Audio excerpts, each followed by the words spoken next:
और काम हो ना हो लेकिन मोबाइल जरूर खुलता है और फेसबुक पे हम सारे कार्यक्रम देखते हैं, यूट्यूब पे देखते हैं। कभी कभी ऐसा होता है कि हमारे जानकारी का जो अभाव रहता है, उस जानकारी के अभाव में समाज में ऐसे भी लोग हैं जो हमको बेवकूफ बना देते हैं और हमारे अपने बन करके हमें भारी नुकसान पहुंचा देते हैं।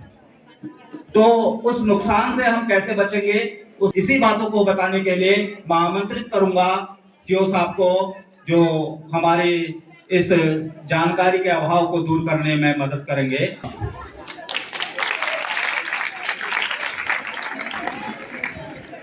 रिस्पेक्टेड डिस्ट्रिक्ट जज सर, एडीजे सर, स्कीम दे रही है, क्या ये अगर इतना ही एफिशिएंट थी तो खुद के पैसे क्यों नहीं डबल कर रही है? हम अगर खुद से सवाल पूछें कि ऐसा कुछ भी, there is nothing called free lunch, कोई हमें मुफ्त में खाना नहीं खिलाता, कुछ ना कुछ जानकारी, कुछ ना कुछ हमसे वो ले लेता है। अगर हम खुद से सवाल पूछना शुरू करेंगे तो मुझे लगता है कि बहुत सारी जो साइबर क्राइम है वो उससे हम बच सकते हैं। मैं आपसे कुछ नए तरीके के जो साइबर क्राइम्स हैं उसके बारे में डिस्कशन, अब ज्ञान साझा करना चाहूँगा। आजकल जो एक नया क्राइम चल रहा है वो है मालवेयर बेस्ड क्राइम। ध्यान से सुनिएगा, मालवेयर बेस्ड क्राइम ये आप किसी के साथ भी हो सकता है। हम लोगों को टेलीग्राम, व्हाट्सएप के थ्रू ये बताया जाता है कि ये ऐप इंस्टॉल कर लो। जैसे रिसेंटली बहुत सारी जो हमारे पास क्राइम्स आए वो प्रधानमंत्री किसान योजना के आए। जो फार्मर्स हैं, गरीब लोग हैं, उनको बोला गया कि ये योजना है और इस योजना के अंदर ही आपको लाभ तभी मिलेगा जब ये एप्लीकेशन .apk फाइल, एंड्रॉयड में जो एंड्रॉयड डिवाइसेस जिसके पास भी होंगे उसमें एक एप्लीकेशन फाइल होती है जिसको बोलते हैं .apk फाइल। .apk फाइल जब हम अपने फोन में इंस्टॉल करेंगे तभी ये योजना का लाभ आपको मिलेगा। हम क्या करते हैं, उस एपीके फाइल को इंस्टॉल कर लेते हैं। अब एपीके फाइल करती क्या है? जब एपीके फाइल है उसके अंदर कोडिंग की गई है सॉफ्टवेयर इंजीनियर्स के थ्रू। वो क्या कोड लिखते हैं उसमें आपको कुछ नहीं पता। हो सकता है कि वो जो एपीके फाइल है वो आपका पूरा सिस्टम रिमोट दे दे। रिमोट का मतलब क्या होता है कि आप अपना फोन तो देख रहे हैं बट आप ही के साथ आपका फोन कोई और भी दूर से देख रहा है। हो सकता है मेवात से देख रहा हो सकता है झारखंड जमताड़ा से देख रहा हो, वेस्ट बंगाल से देख रहा हो। अगर कोई आपका फोन देख रहा है तो क्या क्या कर सकता है? आपकी फोटोग्राफ्स, प्राइवेट फोटोग्राफ्स को शेयर ले सकता है, बिल्कुल ले सकता है। आपका क्रेडिट कार्ड, डेबिट कार्ड की इंफॉर्मेशन ले सकता है, ले सकता है। आपके गूगल क्रोम ब्राउजर में जो सेव्ड पासवर्ड्स होते हैं वो भी ले सकता है। अब आप क्या करेंगे, आपको लगता है कि जैसे ओटीपी आएगा और मुझे पता चल जाएगा मेरा पैसा कट गया। वो आपकी स्लीप साइकिल भी जानता है। आप रात को 12 बजे सोते हैं, 3-4 दिन तक मॉनिटर किया जाएगा कि 12 बजे सोते हैं, अगले दिन 12 बजे के बाद ही क्राइम होगा। ओटीपी आया, रिमोट उसके पास है, वो अपने फोन से आपके सारे ओटीपी डिलीट करेगा। तो आपको ये भी नहीं पता चलेगा बहुत दिनों तक कि ओटीपी आया कि नहीं आया। बहुत सारे क्राइम्स में बोलते हैं कि सर हमारे पास तो ओटीपी नहीं आया। ओटीपी आता है बट ओटीपी डिलीट कर दिया जाता है। क्यों? ये जो नया क्राइम है malware based crime. Malware based crime से आप कैसे आपको बचना है? कभी भी जैसे आपके बच्चे जो होते हैं घर में, एक पबजी खेलते हैं, बहुत सारी गेम्स खेलते हैं। कुछ लोग कैनवा का यूज करते हैं। कैनवा प्रो करके एक ऐप होती है, आप कोई भी ऐप ले लीजिए जिसके अंदर पेमेंट करनी पड़ती है एक स्टेज के बाद। ये ऐप्स हमें फ्री में मिल सकती हैं जब हम किसी दूसरी साइट से डाउनलोड करें। ये कैनवा हो गया, पबजी हो गया, ऐसी सारी गेम्स जो हैं वो हमें किसी दूसरी साइट से भी मिल सकती है, प्ले स्टोर के अलावा। अब जब हम प्ले स्टोर के अलावा किसी और वेबसाइट से करते हैं, हमें मिल तो जाता है पूरा, वो सब कुछ खुला होता है उसमें। उसमें क्या होता है कि पूरा फुल एक्सेस होता है ऐप का, कुछ हमसे पेमेंट नहीं मांगी जाती, कोई एड्स नहीं होती, बट हमें नहीं पता होता उसमें मालवेयर है कि नहीं है। तो ऐसी अननोन सोर्सेज, आपका फोन आपसे पूछता है कहीं से भी ऐप इंस्टॉल करने से पहले, क्या आप अननोन सोर्सेज से एप्लीकेशन इंस्टॉल करना चाहते हैं? हम उसको इग्नोर करते हैं, हम बोलते हैं हाँ, और एप्लीकेशन इंस्टॉल कर लेते हैं। इसका ध्यान रखिए, क्योंकि आप सोचिए इसी के साथ सिर्फ आपका डाटा ही नहीं ले रहा, आपका फोन का कैमरा भी एक्सेस कर सकता है। कैमरा के साथ आप जो भी आपके दिमाग में आ रहा है सब कुछ कर सकता है वो। ठीक है, इसका ध्यान रखेंगे। इंजीनियरिंग, सोशल इंजीनियरिंग, आप सोचेंगे कि ये मेवात वाले, जामताड़ा वाले, इनको कैसे पता सोशल इंजीनियरिंग क्या चीज़ है? हमको तो पता नहीं है, उनको कैसे पता? ट्रेनिंग कैंप्स, उनके ट्रेनिंग सेशंस, जिसके अंदर उनको पता होता है क्या करना है।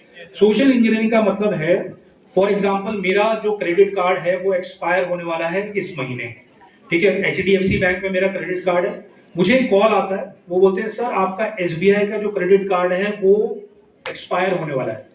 मैं उसको मना करता हूँ, नहीं नहीं, मेरा बैंक जो है SBI नहीं है, HDFC है, ठीक है। तो मैंने एक इंफॉर्मेशन दे दी उसको, क्या दे दी कि मेरा जो HDFC में अकाउंट है, तो हो सकता है मैं एक आध और इन्फॉर्मेशन दे दूँ, उसके बाद मैं थोड़ा सतर्क हो जाऊँ और बोलूँ नहीं नहीं ये हो सकता है साइबर क्राइम है, बट मैं काफ़ी डाटा दे चुका हूँ उसको। ये एक तरीका हो गया काम। इस पे जो आप अपनी प्रोफाइल्स को लॉक नहीं करते, जब आप प्रोफाइल्स को लॉक नहीं करते क्या होता है फिर? आपके भाई बहन सबका पता होता है उनको, वो पूरी फैमिली ट्री बनाते हैं। आप सोचते हैं ना कि आपकी जॉब क्या है, मेरी जॉब क्या है, मैं पुलिस में हूँ एंड क्राइम को सॉल्व करना मेरी जॉब है, मैं सुबह शाम इसी में रहता हूँ।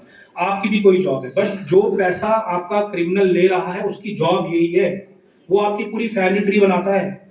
ये फादर है, ये मदर है, इसका बेटा कैलिफोर्निया में रहता है, वहां पे इसने डिग्री कर ली, जिसके 2 बच्चे हैं।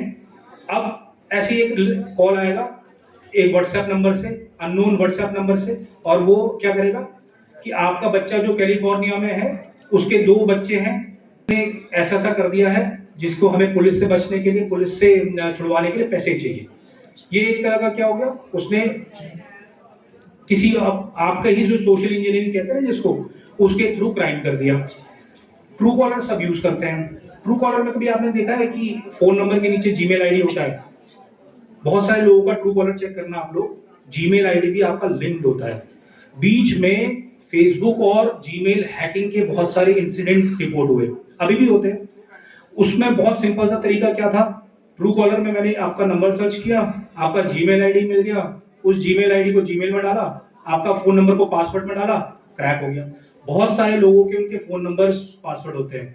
अब हम सोचते हैं हमारा जीमेल कैसे पता चला उसको, हमारा फोन नंबर कैसे पता चला? बहुत बार रैंडम होता है, बहुत बार आपकी इंफॉर्मेशन सोशल है, जैसे फेसबुक पे हो गया।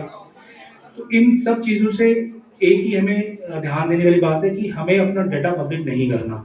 अगर हमारी फ्रेंड लिस्ट में ऐसे अननोन स्ट्रेंजर्स हैं जो कॉन्टिन्यूसली हमें मॉनिटर कर रहे हैं, तो उनको सबसे पहले आप टिक करिए बाहर, आज ही फिल्टर करिए अपनी फ्रेंड लिस्ट को।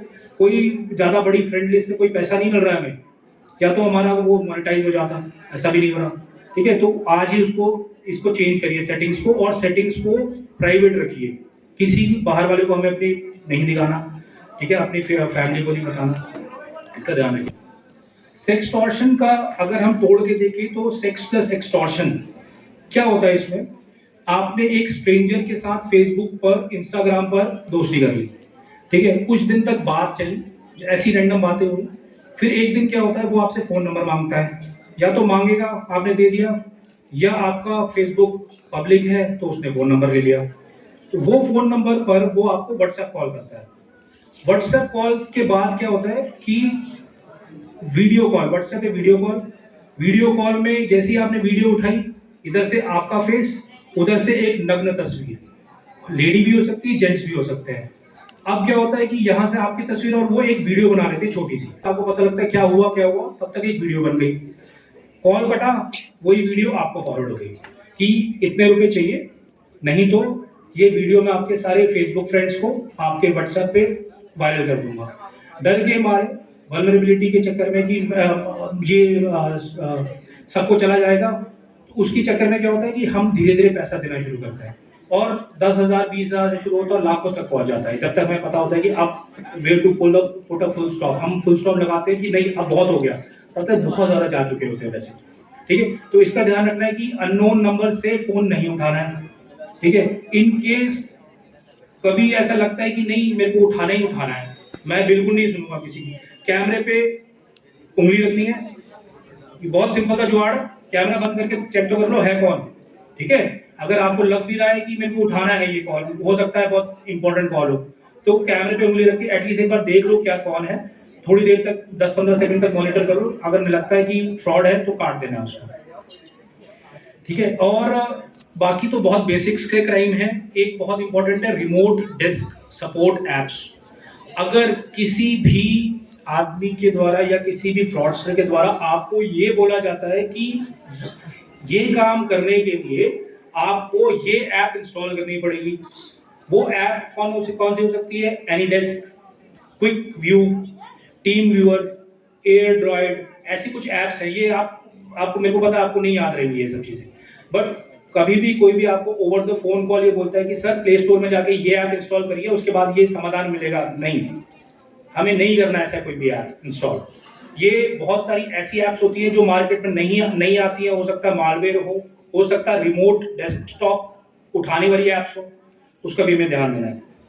एक बहुत ज़्यादा क्राइम जो बढ़ रहा है डिजिटल अरेस्ट। सभी के पास, आधे लोगों के पास वो कॉल आया होगा, आपका बच्चा जो है दिल्ली में रेप केस में फंस गया है, इसको, या फिर आपके बच्चे के बैग में नारकोटिक्स मिला है, 1 kg चरस मिली है।